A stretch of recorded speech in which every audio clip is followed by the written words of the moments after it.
contexto contemporâneo, algumas coisas precisam ser adaptadas, normal em qualquer sociedade, mas a rigidez importada do modelo japonês, ela muitas vezes bate com práticas autoritárias não mais aceitas no universo do dojo contemporâneo. Essa é uma informação importante para a gente entender a relação cultura Oriente e Ocidente.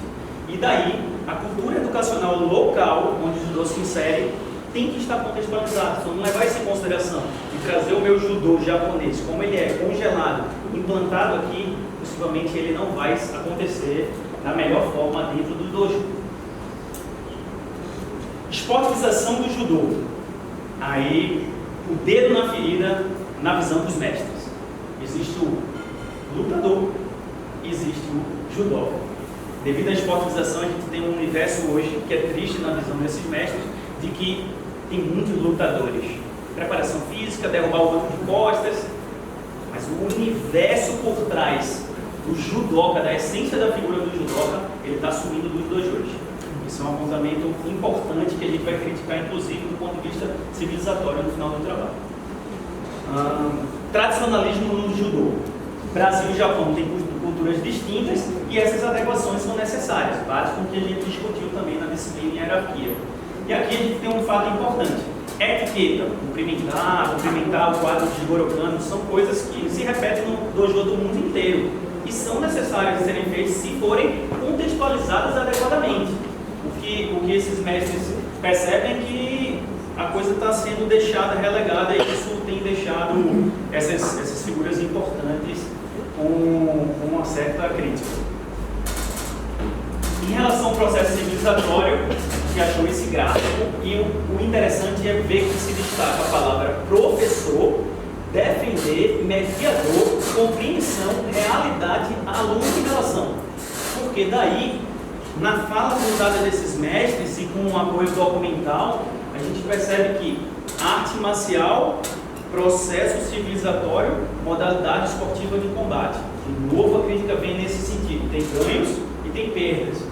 E uma coisa, mais uma vez, importante é o papel do sensei para, de fato, induzir ao autocontrole. Quando a gente fala de violência, qual é o rótulo das artes marciais que a gente conhece? Pratique judô, pratique jiu-jitsu, pratique qualquer modalidade e você vai ter melhor autocontrole. Esse autocontrole ele deve ser encaminhado por uma prática docente satisfatória por parte do sensei, do mestre. Senão esse link não vai dar certo.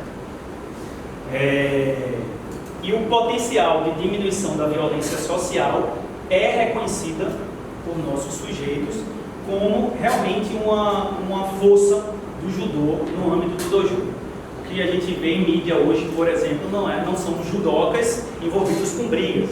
É uma simples analogia, a gente não vê isso nesse universo. Mensagem dos mestres. Aqui a gente pediu para que eles projetassem qual era a expectativa de futuro do judô e qual era a mensagem que eles tinham para os praticantes do agora. E aí, dentro da mensagem para o futuro, esses mestres encaminharam uma sabedoria, de que paciência e sabedoria para aprender é processual. A mudança de faixa, ela não cai no colo, é de fato um processo avaliativo, um processo de reconhecimento, de conhecimento, de avanço.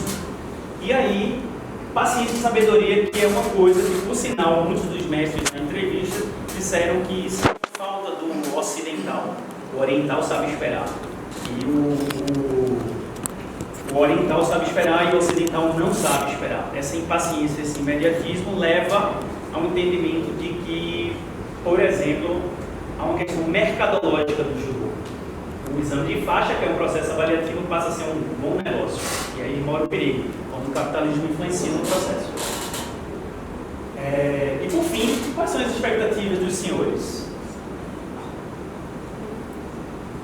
O papel das universidades. Hoje, esses mestres, isso foi muito gratificante. Assim. É perceber que no gráfico, a palavra universidades, na fala desses senhores, denotou que eles reconhecem que o papel da dupla formação, ou seja, o caminho da faixa preta e o caminho também da formação em educação física, da formação em pedagogia, da formação em educação, vai favorecer que esse sensei seja mais harmonioso para proporcionar uma educação. Então, me chamou bastante a atenção o fato do reconhecimento hoje da universidade, o papel dela, os projetos de extensão com modalidade de combate, o aumento do número de pesquisas científicas vão elucidar por que essa opinião dos mestres. E também eles têm uma visão otimista. Criticam o modelo competitivo, o judô desvirtuado dos princípios filosóficos, mas reconhecem que existe uma luz no fim do túnel. Há uma visão otimista de que o judô possa melhorar com essa chegada do tratamento através das universidades e uma melhor formação docente, uma formação continuada. Como ponto de conclusão, a gente conseguiu constatar com nossa pesquisa que, por exemplo, existe uma aproximação ideológica entre o Pierre de Coubertin, o Barão de Coubertin, o pai do olimpismo contemporâneo, e Jigoro Kano. As ideias ocidentais de Jigoro Kano, desde o início, desde a sua criação, já induziam a se tornar esporte. O próprio Jigoro Kano queria isso ao difundir no mundo a estratégia dele, de divulgação. E aí, essa aproximação ideológica entre Pierre de Coubertin e Jigoro Kano mostra também um outro olhar. À luz do processo civilizatório que reconhece que as práticas esportivas são reduzidas em seus atos de violência, ou seja, o próprio Jigoro Kano, quando pega o Jujutsu do samurai, extrai golpes violentos e ressignifica sua modalidade, ele nada mais está fazendo do que dando conta de um processo civilizatório de exclusão de pontos de violência. E assim a transformação de arte marcial para a modalidade esportiva de combate. Vamos à crítica. Do ponto de vista positivo, a estratégia foi massa. Disseminação do judô ao longo de todos os países do mundo têm o judô hoje. Ponto crítico. O eminente risco de perda ou diminuição de seus princípios filosóficos e educacionais que são pilares sustentadores da prática no cotidiano. Isso é um problema. Que se a gente não cuidar, de fato, vai passar, vai superar e a gente pode botar em extinção a essência do judô. O Jita Kyoei, o Seryu Zenyo, os princípios, as máximas. Outra crítica, e aí mais no campo do dojo, seria o trabalho. A gente consegue inferir através da análise dos dados e chegar a um ponto de conclusão que mostra que existe uma legitimação do dojo enquanto sala de aula, a partir do momento que reconhecemos que este ambiente facilita sim o processo de educação não formal.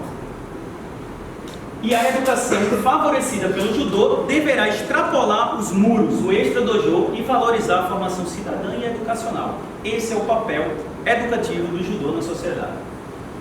O judô deverá adaptar-se à cultura local no qual se insere e jamais o inverso. Contudo, sem perder sua essência educacional e os princípios filosóficos. O que a gente quis dizer com isso, nesse ponto de conclusão? Não adianta eu trazer o meu Japão engessado de 1882 para o meu Brasil, o meu Recife, o meu Nordeste, e colocar isso num templo sagrado dentro de um dojo. Eu tenho que dar normas, dar as etiquetas, o procedimento, né, as formalidades, mas eu tenho que contextualizar com o local onde o judô se insere, não o contrário. Não dá para o mundo se inverter para se adaptar ao judô. Dá para o judô se adaptar onde ele chega. E aí é necessário que a gente entenda que a cultura brasileira, mais uma vez, é diferente da cultura japonesa, da cultura nipônica. E aí exige adaptações, versatilidade, flexibilidade. No trabalho a gente cita alguns lances das entrevistas com os mestres, que antigamente se corrigia padrão de técnica, e era comum naquela época, um bastãozinho de bambu. Talvez na cultura, na lei atual, isso seja uma agressão. Então a gente tem um contexto que permitia, e aqui tem um contexto legal que talvez não seja legal, não seja bom de acontecer novamente esse processo. Por fim, necessidade de uma continuidade em dinâmica espiralada na configuração do judô recifense. Com isso, buscando sempre a valorização dos antigos senseis. Porque quando eu mostro uma história que passa pelos pontos de forma espiralada, eu vou dar uma resposta, um retorno e um reconhecimento e um mérito a quem fez a história.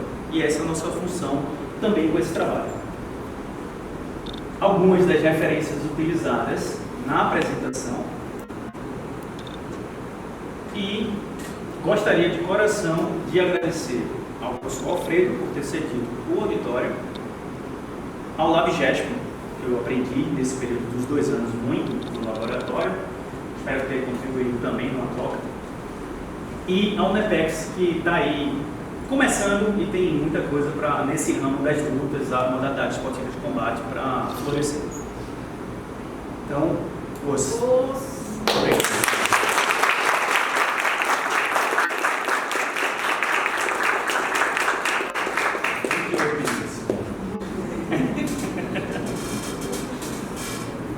Então, bom dia de novo, né, para quem acabou de chegar. A gente talvez possa ligar aqui, né? A precisar voltar em alguma imagem de slide, senão já vi.